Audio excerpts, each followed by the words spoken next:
আল্লাহ রাব্বুল আলামিনের পক্ষ থেকে 5টা পুরস্কার দান করবে। সুবহানাল্লাহ।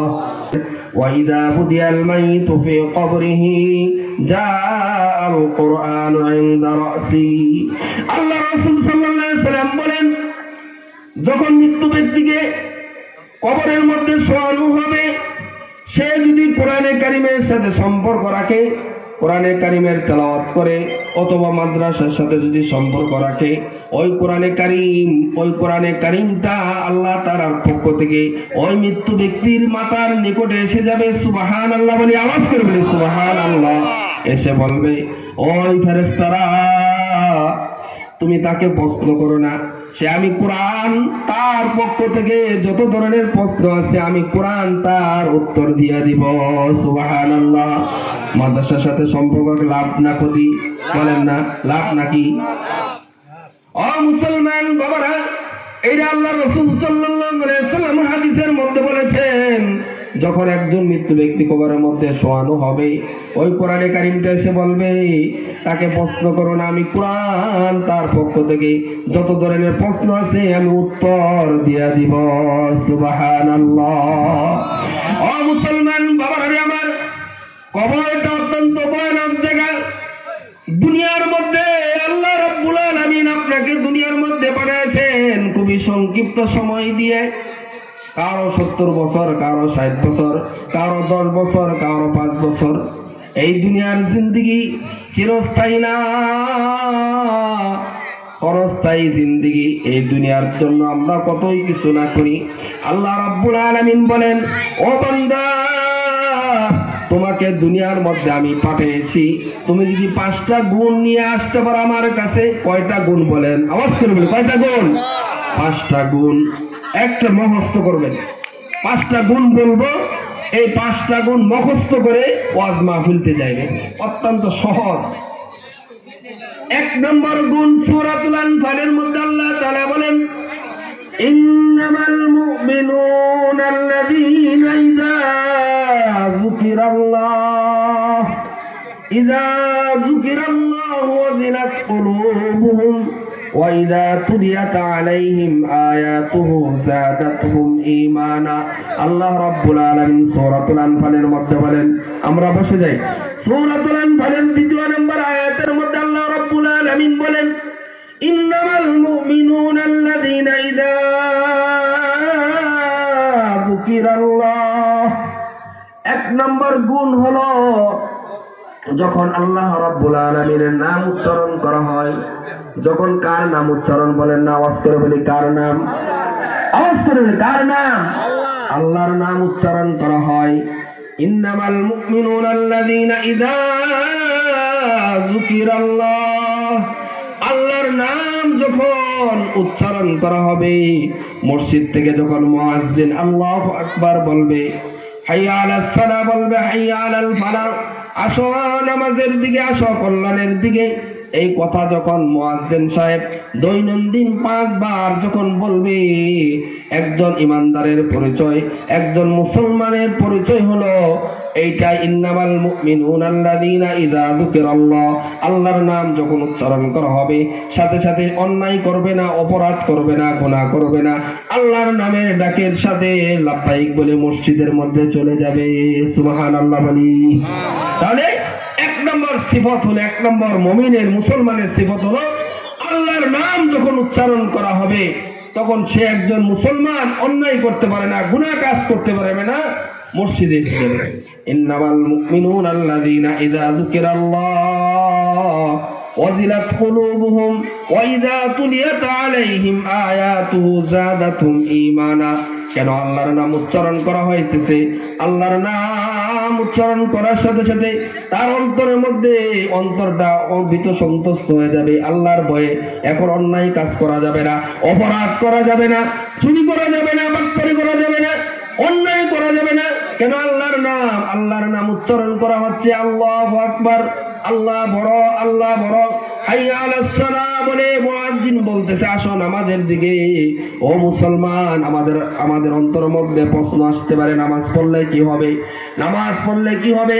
আল্লাহ রাব্বুল আলামিন মুয়াজ্জিনের মাধ্যমে আপনাকে আমাকে জানিয়ে দিচ্ছেন, ও এই দুনিয়ার মানুষ, তোমরা যদি নামাজ পড়ো, হাইয়া আলাল ফালাহ, দুনিয়া এবং আখিরাতের কল্যাণ দান করবেন কে?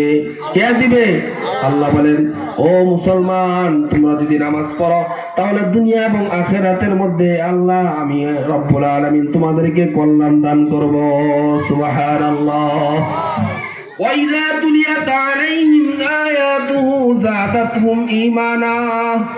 দ্বিতীয় নম্বর গুণ হলো এই মাদ্রাসার মধ্যে কোরআনে কারিমের তেলাওয়াত করা হয়। কিসের তেলাওয়াত করা হয় বলেন না? আয়াত কিসের? আল্লাহর আয়াত না? আল্লাহ বলেন, ওয়াইযা তুলিয়াত আলাইহিম আয়াতুহু যাদাতুহুম ঈমানা। যখন কোরআনে কারিমের আয়াত তেলাওয়াত করা হবে, আমার কালামুল্লাহ শরীফের আয়াত যখন তেলাওয়াত করা হবে, একজন মুসলমানের মধ্যে ঈমান বেড়ে যাবে। সুবহানাল্লাহ। তাহলে কোরআন তেলাওয়াত শোনাটা কি ভালো, সওয়াব, বলেন না কেন? সওয়াব। এই যে কোরআনে কারিমের তেলাওয়াত হয় ভোররাত্রি থেকে, এই তেলাওয়াত যদি আপনি আমি শুনতে পারি, অন্তরটা প্রশান্তি হয়। এবং আল্লাহ তাআলা বলেন, ঈমানদারের পরিচয় হলো তার ঈমান বৃদ্ধি পাইবে। এই যে দ্বিতীয় নম্বর সিফত, একজন মুসলমানের দ্বিতীয় নম্বর সিফত, ঈমানদারের সিফত হলো তার কোরআনে কারিমের তেলাওয়াত শোনার সাথে সাথে তার অন্তরের মধ্যে ঈমান বৃদ্ধি পেয়ে যাবে। وَإِذَا تُلِيَتْ عَلَيْهِمْ آيَاتُهُ زَادَتْهُمْ إِيمَانًا وَعَلَى رَبِّهِمْ يَتَوَكَّلُونَ। আল্লাহ রাব্বুল আলামিন বলেন, তৃতীয় নাম্বার গুণ হলো, তৃতীয় নাম্বার সিফত হলো মুসলমানের, তৃতীয় নাম্বার সিফত হলো সর্ব অবস্থায় কার উপর ভরসা করবে একজন মুসলমান? বলে নামাজ করে বলে কার উপর ভরসা করবে? আল্লাহর উপর। দুনিয়ার মধ্যে যত আপনার বিপদ আসে, আপদ আসে, সমস্ত বালা মুসিবতের সময় তাওয়াক্কুল করবে কার উপর? আল্লাহর উপর। একজন ইমানদারের বৈশিষ্ট্য হলো আল্লাহর উপর ভরসা করা। ওয়াইদা তুলিয়াত আলাইহিম আয়াতু যাদাতহুম ঈমানা ওয়া আলা রাব্বিহিম ইয়াতাওয়াক্কালুন আল্লাযীনা ইউকিমুনাস সালাহ। 4 নম্বর বৈশিষ্ট্য হলো ইমানদারের নামাজ পড়া, নামাজ প্রতিষ্ঠা করা। কি 4 নম্বর বৈশিষ্ট্য? কি? নামাজ পড়া। অথচ আমরা নামাজ পড়ি না। এবং আল্লাহ রাসূল সাল্লাল্লাহু আলাইহি ওয়াসাল্লাম বলেন, কাল কিয়ামতের দিন আপনার আমার কাছ থেকে যে আল্লাহ তাআলা হিসাব নেবে, সর্বপ্রথম নামাজের হিসাব নেবে। কিসের হিসাব নেবে? নামাজের হিসাব নেবে। আল্লাযীনা ইউকিমুনাস সালাহ ওয়া মিম্মা রাযাকনাহুম ইউনফিকুন। এবং মুমিনদের, ইমানদারের 5 নম্বর বৈশিষ্ট্য হলো আল্লাহ রাব্বুল আলামিন যে অর্থ সম্পদ তাকে দান করেছে, ওই অর্থ সম্পদ থেকেই আল্লাহর রাস্তায় ব্যয় করা। কি করা? দান করা। এই মসজিদ মাদ্রাসার মধ্যে আল্লাহর রাস্তায় দান করা। আল্লাহ রাব্বুল আলামিন বলেন, এই 5টা বৈশিষ্ট্য গুণ যার আছে সে হলো পরিপূর্ণ ঈমানদার। সুবহানাল্লাহ। তা আমরা 5টা গুণের দরকার আছে না? দরকার আছে কিনা? এই যে মাহফিল করতেছেন, এইগুলি যদি না আমল না করেন তাহলে মাহফিল করে কি হবে? কণ্ঠ বাজানো হবে অথবা ওয়াজ শোনা হবে। এক কান্দা শুনবে আর এক কান্দা চলে যাবে। এই যে নদীর ওই পারে যাওয়া যাবে না।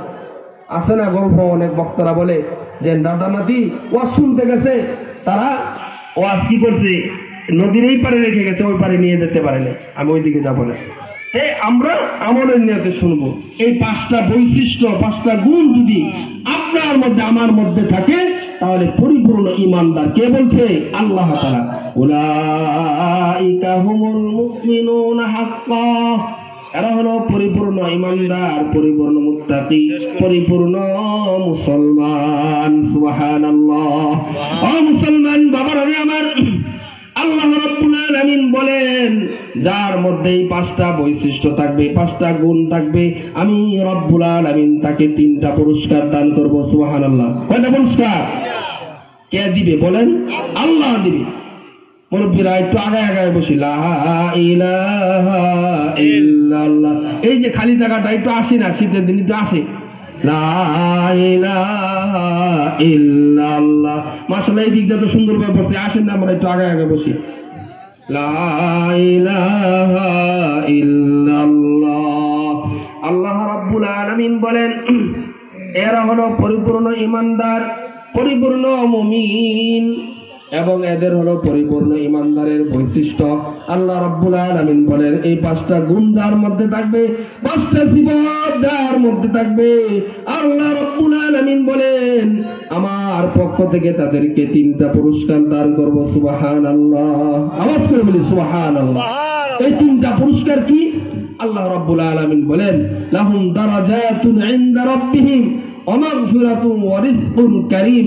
আল্লাহ রাব্বুল আলামিন বলেন, ও মুসলমান বাবারা, দুনিয়ার মধ্যে দেশের প্রধানমন্ত্রী, বর্তমান প্রধান উপদেষ্টা আপনাকে যদি আমাকে ডাকে তার কার্যালয়ে, তাহলে আপনার আমার কি হয়, সম্মান বৃদ্ধি পেয়ে যায়। অমুকের ছেলেকে অমুকে ওই প্রধান উপদেষ্টা তাকে আহ্বান করেছে, ডেকেছে, তার সম্মানটা দুনিয়ার দৃষ্টিতে অনেক বৃদ্ধি পেয়ে যায়।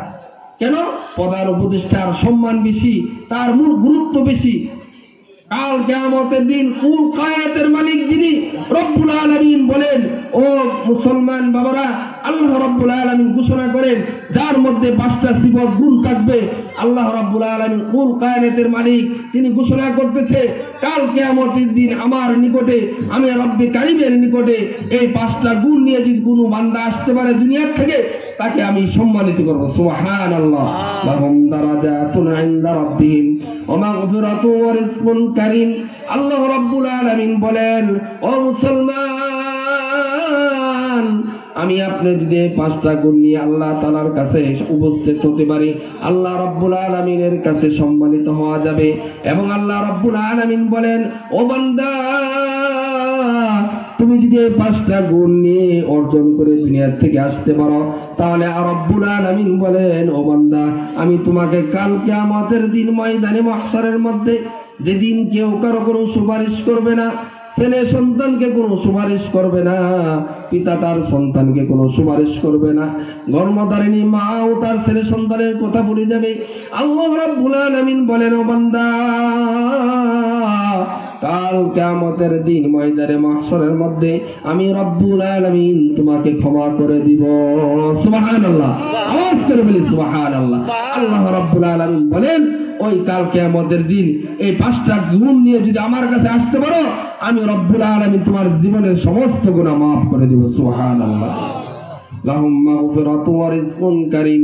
আল্লাহ রাব্বুল আলামিন বলেন, ও বান্দা, তুমি যদি 5টা গুণ নিয়ে, 5টা সিফত নিয়ে আমার কাছে আসতে পারো, কাল কিয়ামতের দিন ময়দানে মাহশারের মধ্যে আমি রব্বুল আলামিন তোমাকে উত্তম রিজিক দান করব। সুবহানাল্লাহ। যে রিজিকের জন্য আমরা পেরেশানি, আল্লাহ রাব্বুল আলামিন কত সুন্দরভাবে আপনাকে আমাকে বলতেছে, তুমি যদি ভালো আমল করে আসতে পারো, তাহলে তোমাকে কি করব? উত্তম রিজিক দান করব। ও মুসলমান বাবারা আমার, আপনাদের কাছে আমি কিছু আমল দিয়ে যাব। যেহেতু পবিত্র মাহে রমজান আসছে, 5টা গুণ নিয়ে যদি যেতে পারি, এই 5টা গুণ যদি আপনার আমার মধ্যে অর্জন হয়, তাহলে দুনিয়ার জিন্দেগিটা সুখময় হবে এবং কবরের জিন্দেগিটা আল্লাহ রাব্বুল আলামিন আপনার জন্য আমার জন্য শান্তিময় করবে। ও মুসলমান বাবারা আমার, আল্লাহ রাব্বুল আলামিন বলেন, ও বান্দা, দুনিয়ার মধ্যে তোমার অনেক গুনাহ হয়েছে, তুমি যদি ইস্তেগফারের আমল করতে পারো, তাহলে আমি রব্বুল আলামিন তোমার জিন্দেগীর সমস্ত গুনাহগুলি ক্ষমা করে দিব। সুবহানাল্লাহ বলি। ও মুসলমান বাবারা আমার, হযরত হাসান বসরি রাহমাতুল্লাহি আলাইহি একজন বিশিষ্ট আলেম ছিলেন, তাবিঈন ছিলেন। ওই হাসান বসরি রাহমাতুল্লাহি আলাইহির কাছে ওই জামানার কিছু লোক গিয়া বললেন, ও হাসান বসরি, আপনি হলেন জামানার আলেম, বড় আলেম, এবং আপনি হলেন তাবিঈন, আপনার কথা অনেকে শুনে আপনার পছন্দ মতো আমল করার জন্য চেষ্টা করে। আপনি আমাদেরকে কিছু আমল দেন, যে আমল দ্বারা আমাদের গুনাহগুলি মাফ করাইতে পারি। সুবহানাল্লাহ বলে আওয়াজ করে বলি সুবহানাল্লাহ। ও মুসলমান বাবারা আমার, ওই হাসান বসরি রাহমাতুল্লাহি আলাইহি তাদেরকে বললেন, তোমাদেরকে ইস্তেগফারের আমল দিলাম, তোমরা ইস্তেগফার করবা। ইস্তেগফার করতে পারেন না? আস্তাগফিরুল্লাহ রাব্বি মিন কুল্লি যামবি ওয়া আতুবু ইলাইহি, ইস্তেগফারের আমলটা করবা। আর কিছু লোক গিয়া বললেন, ও হাসান বসরি, আমাদের সন্তান হয় না, আমাদেরকে কিছু আমল দেন। হযরত হাসান বসরি রাহমাতুল্লাহি আলাইহি তাদেরকেও ইস্তেগফারের আমল দিলেন। আর কিছু লোক গিয়া বললেন, ও হাসান বসরি, আমাদের অভাব অনটন আছে কিনা? আছে না? অনেক কষ্টে পরিচালনা করি সংসার। ও মুসলমান বাবারা আমার, ওই হাসান বসরি রাহমাতুল্লাহি আলাইহির কাছে ওই কিছু জামানার লোক গেলেন, গিয়া বললেন আমাদেরকে কিছু আমল দেন, যে আমল দ্বারা আমাদের অভাব অনটন দূর হয়। তখন তাদেরকেও বললেন তোমরা ইস্তেগফারের আমল করো। আরেকজন বললেন ও হাসান বসরি, আপনি হলেন জামানার বড় একজন আলেম, শুনেছিলাম আপনি সকলকে ইস্তেগফারের আমল দিলেন, কিন্তু সকলের সমস্যা তো এক না, সকলের সমস্যা হলো ভিন্ন ভিন্ন। আপনি সকলকে ইস্তেগফারের আমল দিলেন, ঘটনা কি? হযরত হাসান বসরি রাহমাতুল্লাহি আলাইহি বললেন ওই তোমরা শুনে রাখো, এটা আমার কোনো কেরামতি না, আমার কোনো আমল না। আল্লাহ রাব্বুল আলামিন সূরা নূহের মধ্যে 29 পারায় সূরা নূহের মধ্যে আল্লাহ রাব্বুল আলামিন বলেছেন, কেউ যদি কোনো বান্দা যদি ইস্তেগফারের আমল করে আল্লাহ রাব্বুল আলামিন তার পক্ষ থেকে, আল্লাহ রাব্বুল আলামিনের পক্ষ থেকে 5টা পুরস্কার দান করবে। সুবহানাল্লাহ, আওয়াজ করে বলি সুবহানাল্লাহ। ও মুসলমান বাবারা আমার, আল্লাহ রাব্বুল আলামিন সূরা নূহের মধ্যে বলেন فَقُلْتُ اسْتَغْفِرُوا رَبَّكُمْ إِنَّهُ كَانَ غَفَّارًا।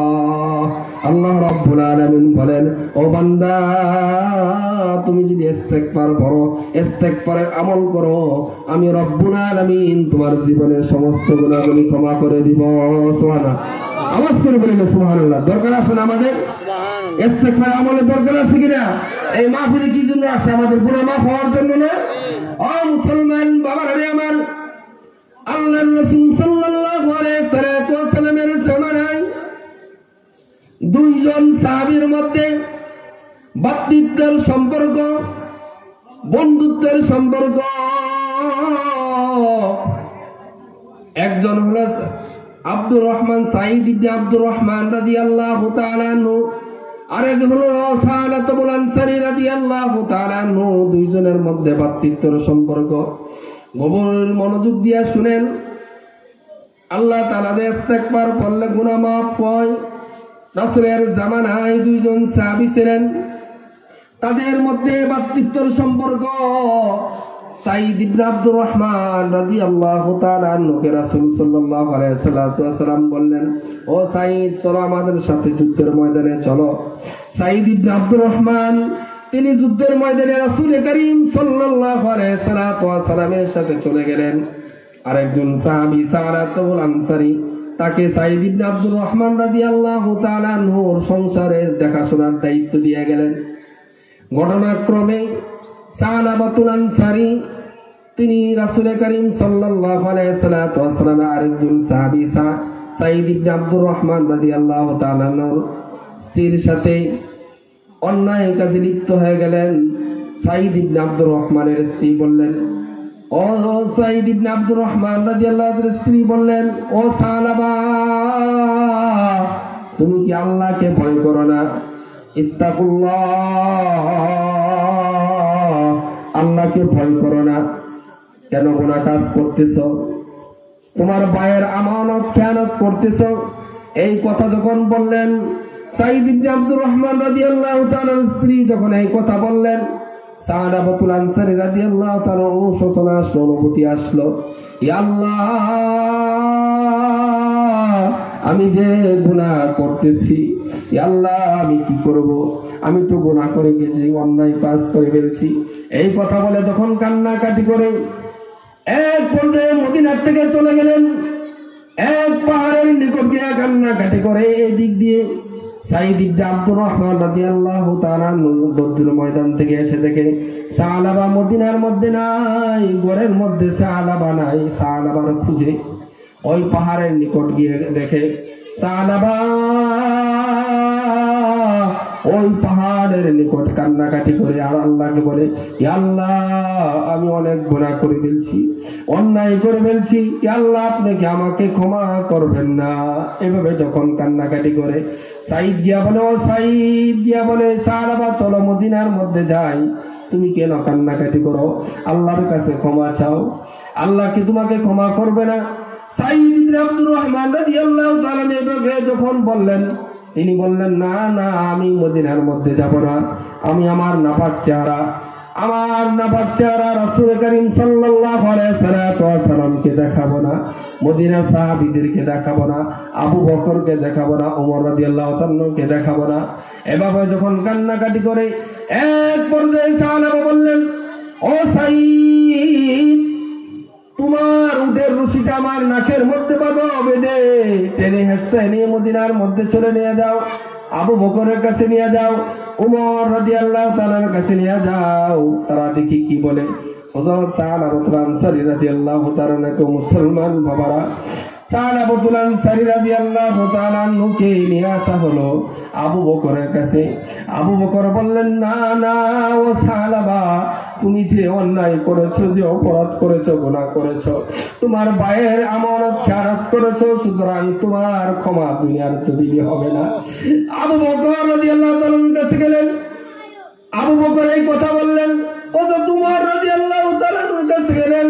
হযরত উমর তিনি ওই কথা বললেন। এই কথা শুনে গুনার কথা বলে, না না সাহাবা, আল্লাহ ক্ষমা করে, এটা আল্লাহর বিষয়, সুতরাং তুমি যে নাপাক, তুমি আমার কাছ থেকে চলে যাও। হযরত আলী রাদিয়াল্লাহু তাআলার কাছে নিয়ে যাওয়া হলো। হযরত আলী রাদিয়াল্লাহু তাআলা কি কথা বললেন? সাহাবা সাইদ ইবনে আব্দুর রহমান রাদিয়াল্লাহু তাআলা কে বললেন, আবু বকর ফেরাতে পারে, উমর ফেরাতে পারে, আলী রাদিয়াল্লাহু তাআলা ফেরাতে পারে। দয়ার সাগর রহমাতাল লিল আলামিন, যাকে আল্লাহ তাআলা রহমাতাল লিল আলামিন বলে দুনিয়ার মধ্যে পাঠিয়েছেন, কুল কায়নাতের যিনি রহমাতাল লিল আলামিন, আল্লাহ বলেন ওমা আরসালনাকা ইল্লা রহমাতাল লিল আলামিন।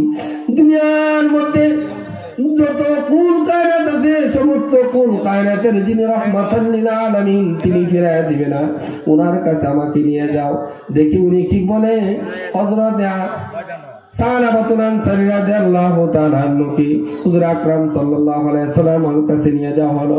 হুজুর আকরাম সাল্লাল্লাহু আলাইহি সাল্লাম শুনে বললেন, ও সাহাবা, তুমি যে গুনাহ করেছো, এটা আল্লাহ তাআলা যদি ক্ষমা করে, এটা আল্লাহর ব্যাপার। আমার কাছ থেকে চলে যাও, তুমি আমার কাছ থেকে দূর হও, আমার ঘর থেকে দূর হও। সাহাবাতুল আনসারী মদিনার ওই পাহাড়ের নিকট গিয়া কান্নাকাটি করে আর আল্লাহকে ডাকে, ইয়া আল্লাহ, দুনিয়ার মানুষ আবু বকর আমাকে বিদায় করলো, উমর বিদায় করলো, আলী বিদায় করে দিল, শেষ বর্ষা ছিল রহমাতাল লিল আলামিন, দয়ার সাগর, তিনি আমাকে বিদায় করে দিল। ইয়া আল্লাহ, কার কাছে যাব? দুনিয়ার মধ্যে তো গুনাহ নাই, কার কাছে যাব? হে আল্লাহ, আপনি কি আমাকে গুনাহ মাফ করবেন না? আমার গুনাহ কি ক্ষমা করবেন না? আল্লাহ রাব্বুল আলামিনের কাছে রাত্রে গভীর অন্ধকারে এভাবে কান্নাকাটি করে আর আল্লাহর কাছে দোয়া করে, আল্লাহ রাব্বুল আলামিন আকাশ থেকে জিবরাইল আলাইহিস সালাতু ওয়াস সালামের মাধ্যমে আয়াতে কারিমা নাযিল করে দিলেন। সুবহানাল্লাহ, আল্লাহু আকবার বলি। আল্লাহ রাব্বুল আলামিন বললেন, হুজুর আকরাম সাল্লাল্লাহু আলাইহি সাল্লাতু ওয়াস সালামের কাছে আয়াত নাযিল করে জিবরাইল আলাইহিস সালাতু ওয়াস সালামের মাধ্যমে আল্লাহ তাআলা বললেন, ওয়াল্লাযীনা ইযা ফাআলু ফাহিশাতান আও যালামু আনফুসাহুম যাকারুল্লাহ ফাস্তাগফিরু লিযুনুবিহিম ওয়া মান ইয়াগফিরুয যুনুবা ইল্লাল্লাহ। এবং আয়াত কারিমা নাযিল করে দিয়ে হুজুর আকরাম সাল্লাল্লাহু আলাইহি সাল্লামের কাছে জিবরাইল আলাইহিস সালাম এসে বললেন, ইয়া রাসূলুল্লাহ, ইয়া হাবিবাল্লাহ, দুনিয়ার এই স্রষ্টা, এই দুনিয়ার সৃষ্টি করছে কে? আল্লাহ রাসূল সাল্লাল্লাহু আলাইহি সাল্লাম বললেন, আল্লাহ। আল্লাহ যদি সৃষ্টি করে থাকে, তাহলে দুনিয়ার মানুষকে যদি আল্লাহ তাআলা ক্ষমা করে দিতে পারে, তাহলে দুনিয়ার মানুষকে ক্ষমা করতে পারবে না। আল্লাহ রাসূল সাল্লাল্লাহু আলাইহি সাল্লাম আবু বকর, হযরত উমর রাদিয়াল্লাহু তাআলা কে ডাকলেন, হযরত আলী রাদিয়াল্লাহু তাআলাকে ডেকে বললেন, সাহাবাকে নিয়ে আসো। হযরত সালমান ফারসি রাদিয়াল্লাহু তাআলা বললেন, ইয়া রাসূলুল্লাহ, ইয়া হাবিবাল্লাহ, আমি বয়সবৃদ্ধ সাহাবী, আমি তাদের সাথে যেতে চাই। একটা জামাত রাসূল করিম সাল্লাল্লাহু আলাইহি সাল্লাম সাহাবাতুল আনসারী রাদিয়াল্লাহু তাআলার কাছে খুঁজে এই মদিনা থেকে নিয়ে আসার জন্য ডেকে পাঠালেন। ও মুসলমান বাবারা আমার, যখন সাহাবাকে হযরত সালমান ফারসি রাদিয়াল্লাহু তাআলাকে বললেন, এ সালামা তুমি এখানে কি করো, চলো আমাদের সাথে। হযরত সালামা বললেন, না না, আল্লাহ কি আমার ব্যাপারে কোন আয়াতে কারিমা নাযিল করেছে কিনা, যদি সুসংবাদ থাকে তাহলে আমি তোমাদের কাছে যাব, তোমাদের সাথে যাব। সালমান রাদিয়াল্লাহু তাআলা বললেন, না না সালামা রে,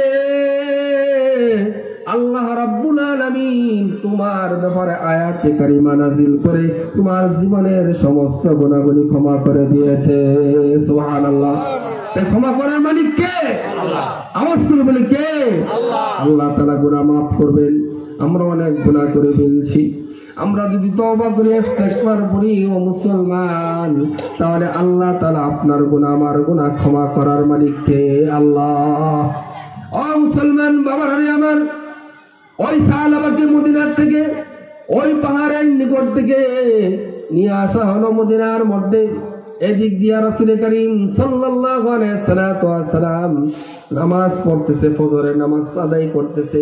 আলহাকুমুত তাকাসুর, আমি সংক্ষিপ্ত বলতেছি, আলহাকুমুত তাকাসুরের সূরা তেলাওয়াত করার পরে এদিক দিয়ে প্রথম রাকাতের মধ্যে আয়াত যখন তেলাওয়াত শুনলেন, সাহাবা শোনার সাথে সাথে একটা বিকট আওয়াজ হলো মদিনার মধ্যে।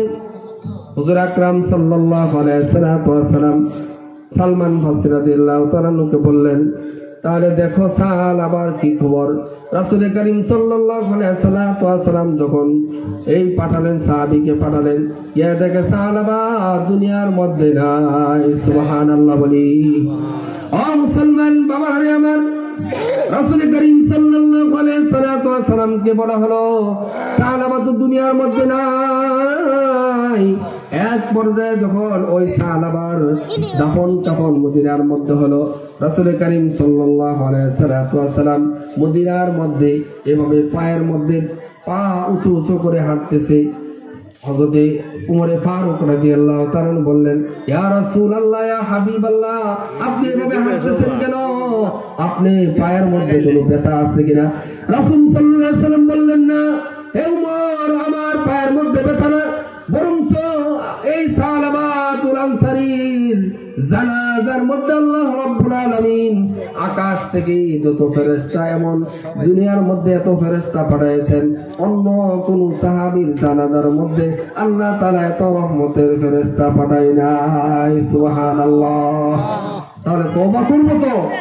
আল্লাহ রাব্বুল আলামিন বলেন, ফাকুনতুস্তাগফিরু রাব্বাকুম ইন্নাহু কানা গফফারা।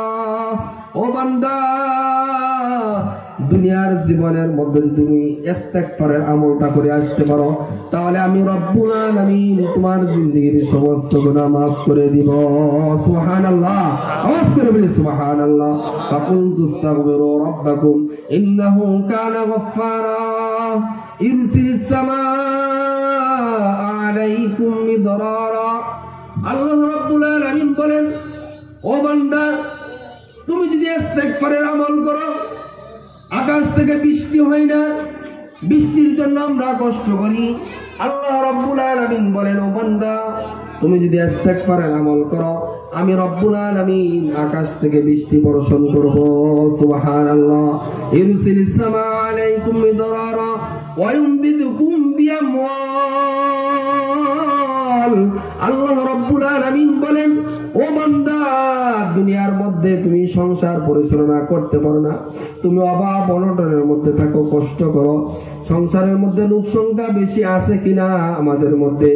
আল্লাহ রাব্বুল আলামিন বলেন, ও বান্দা, তুমি যদি ইস্তেগফারের আমল করো, তওবা করো, ইস্তেগফার, আস্তাগফিরুল্লাহ রাব্বি মিন কুল্লি যামবি ওয়া আতুবু ইলাই, এই আমল যদি করি, আল্লাহ রাব্বুল আলামিন বলেন, ও বান্দা, তোমার অর্থ সম্পদ আমি বৃদ্ধি করে দিব। সুবহানাল্লাহ। ওয়া ইউমদিদুকুম বিআমওয়ালি ওয়া বানিন। আল্লাহ রাব্বুল আলামিন বলেন, ও বান্দা, তুমি যদি ইস্তেগফারের আমল করো, দুনিয়ার কোনো মাজারে যাইতে হবে না, দুনিয়ার কোনো বিশ্বাবের কাছে যাইতে হবে না, তোমার সন্তানের জন্য, এক সন্তানের জন্য, ছেলের জন্য, মেয়ের জন্য যাইতে হবে না, বরং আল্লাহ রাব্বুল আলামিন বলেন, ও বান্দা, তুমি যদি ইস্তেগফারের আমল করো, আমি রাব্বুল আলামিন তোমাকে সন্তান দান করব। সুবহানাল্লাহ। বুঝছেন? তাহলে মাজারে যাওয়া যাবে না, মাজারে যাওয়া লাগবে না, উমুক মাজারে শোভমঞ্জুর পিসাবের মাজার অথবা অমুক মাজারে গিয়ে মান্নত করা লাগবে না। আল্লাহ বলেন বান্দা তুমি যে ইস্তেগফারের আমল করো আমি রব্বুল আলামিন তোমাকে নেক সন্তান দান করব। সুবহানাল্লাহ, আওয়াজ করে বলি সুবহানাল্লাহ। ويمددكم بأموال وبنين ويجعل لكم جنات ويجعل لكم أنهارا। আল্লাহ রাব্বুল আলামিন বলেন ও বান্দা তুমি যদি ইস্তেগফারের আমল করো তাহলে রব্বুল আলামিন বলেন ও বান্দা আমি তোমাকে জান্নাত দান করব।